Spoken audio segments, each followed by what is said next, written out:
Hey guys, welcome back to Hacking the Headlines. Thank you all for joining me. So today I wanted to talk about the movie Dogma. This was one of my favorite movies when I was a teenager, and I decided to watch it again recently, and I could not believe the amount of truth hidden in plain sight in this movie. Now, when I was a teenager and watching it, I didn't quite understand what it was all about, but I was determined to figure it out. And now, all these years later, going back and watching it with a new set of eyes and ears, it was pretty unbelievable. So I wanted to share it with you guys.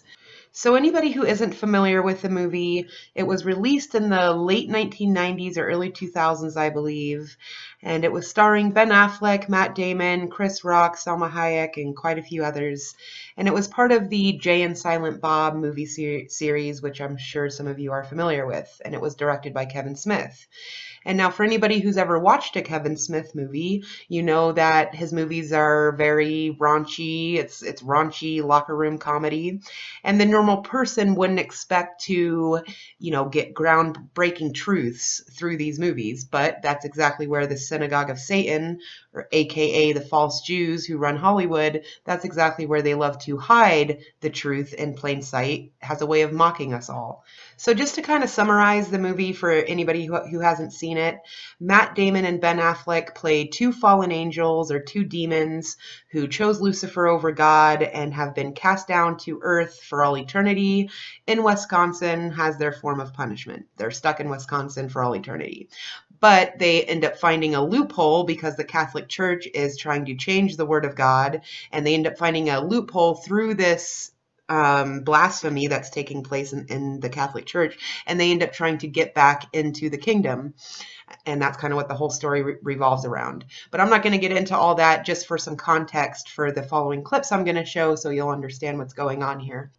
I mean, before the movie even starts, they show a big disclaimer saying that you shouldn't take any of this movie seriously, and it's a pure work of comedic fantasy from start to finish. So right off the bat, they're programming the audience to disregard everything they're about to watch. But just to get into it here, the very first scene of the movie is something I really wanted to show you guys because it's of Matt Damon, who is playing a fallen angel or a demon, convincing a nun to turn her back on God. And he does this by using the same spiel the fallen angels are still using to this day.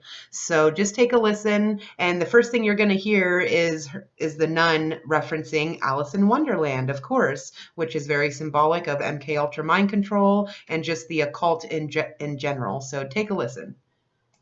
You don't believe in God because of Alice in Wonderland? Now, Through the Looking Glass. That poem, The Walrus and the Carpenter, that's an indictment of organized religion. The walrus, with his girth and his good nature, he obviously represents either Buddha or with his tusks, the Hindu elephant god, Lord Ganesha. That takes care of your Eastern religions. Now, the carpenter, which is an obvious reference to Jesus Christ, who was raised the carpenter's son, he represents the Western religions. Now, in the poem, what do?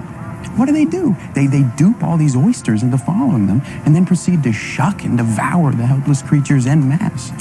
Now, I don't know what that says to you, but to me, it says that following these faiths based on mythological figures ensures the destruction of one's inner being. Organized religion destroys who we are by inhibiting our actions, by inhibiting our decisions, out of fear of some intangible parent figure who shakes a finger at us from thousands of years ago and says, do it, and I'll fucking spank you. The way you put it, I've never really thought about it like that before. What have I been doing with my life? What am I? Yeah, I know. Listen, my advice to you, you take this money that you've been collecting for your parish, go get yourself a nice dress, fix yourself up. Find some man, find some woman that you can connect with, even for a moment, because that's really all that life is, sister. It's a series of moments. Why don't you seize yours? Atta girl. Atta girl.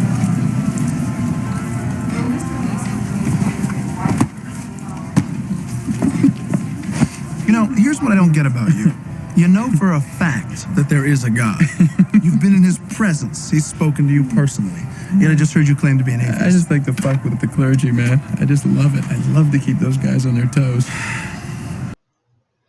So my question would be to anybody who just watched that is, are you falling for the poorly constructed lies of demons? Why they sit back and laugh at you as you turn your back on God? I mean, I hope not. I know that a lot of people who listen to this channel already know Christ and are saved, but anybody who isn't, please pay attention, because these are the lies they use to turn you away from God. But anyway, for this next scene, I wanted to show it deals with idolatry and the golden calf and the sick freaks who run our world.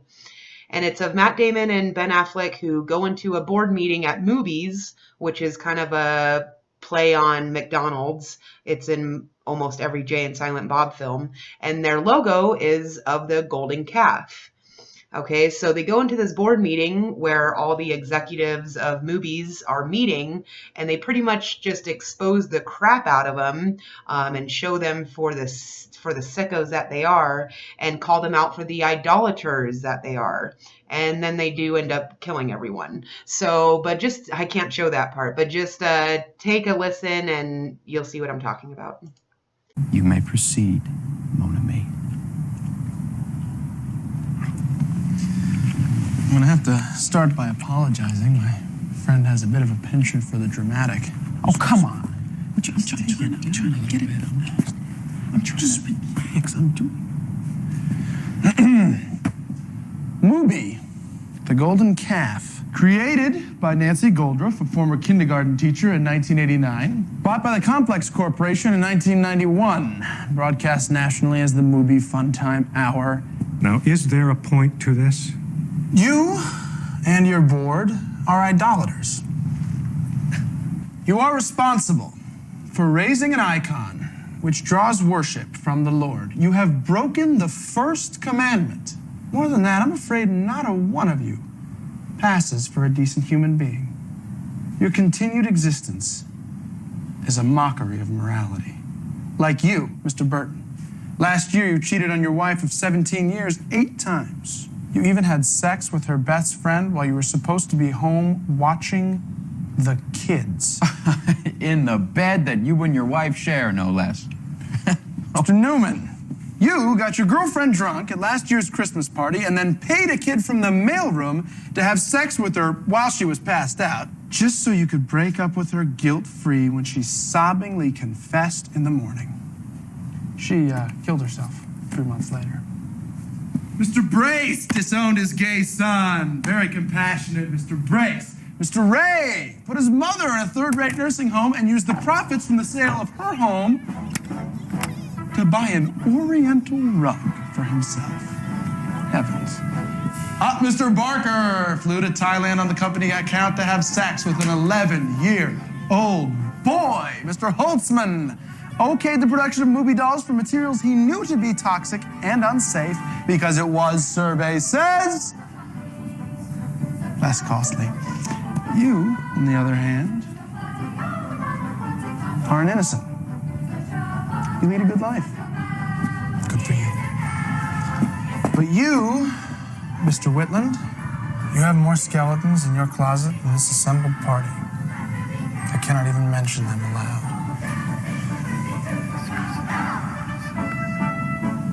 You're his father, you sick fuck.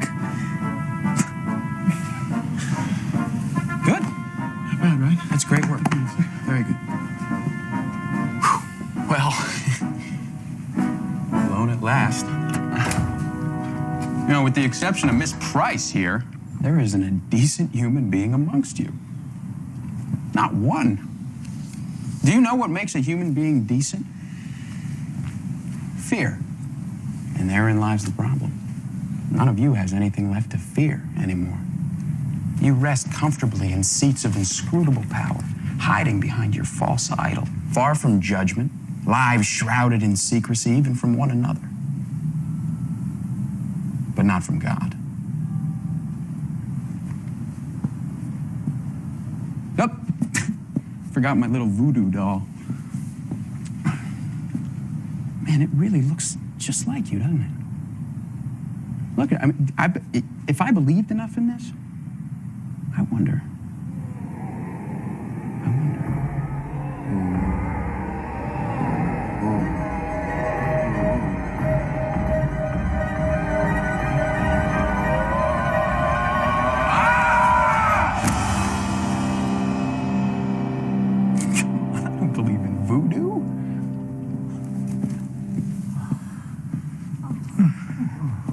voodoo.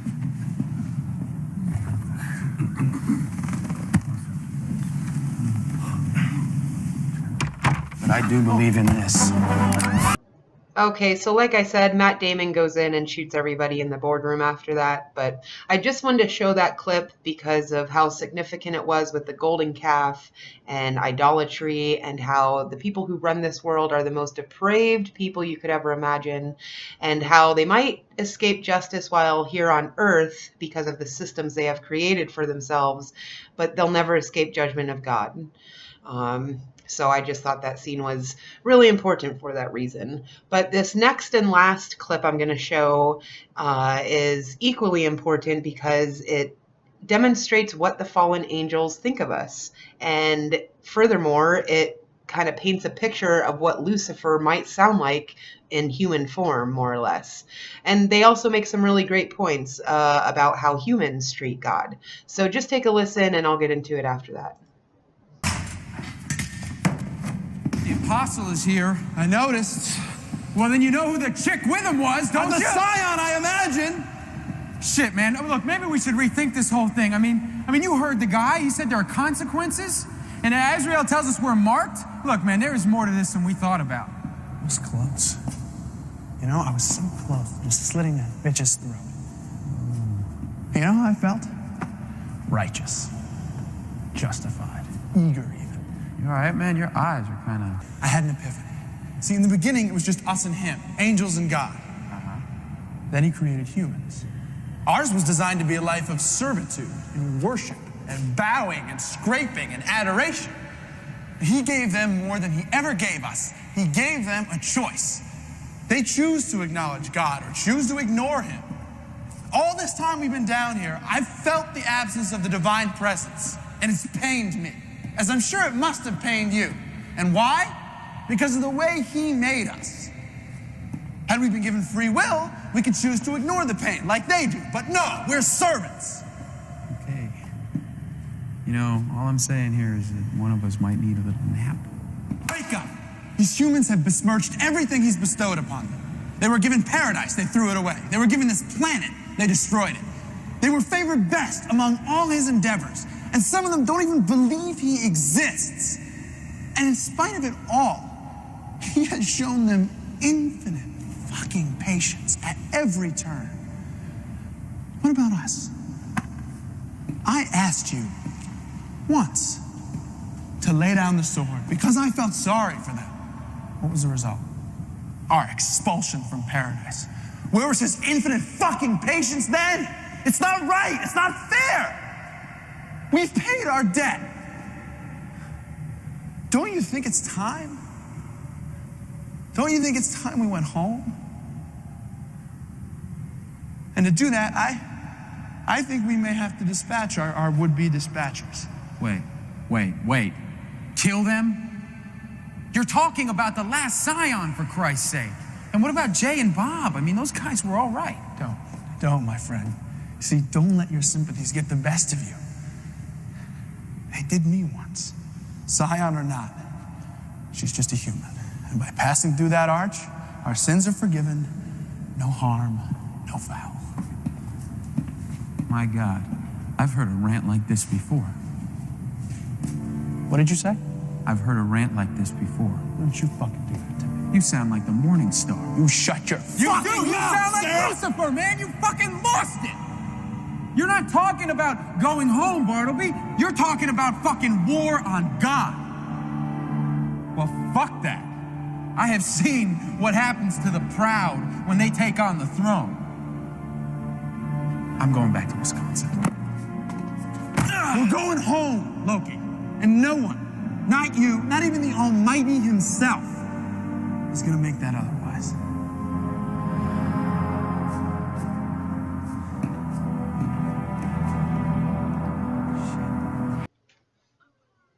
Okay, so you could kind of hear in that clip the jealousy that the fallen angels have towards us humans, which they do, because we were given paradise and free will and his image, none of which the angels will ever have. So the fallen angels, the 33% who chose Lucifer over God, they're very jealous of this fact.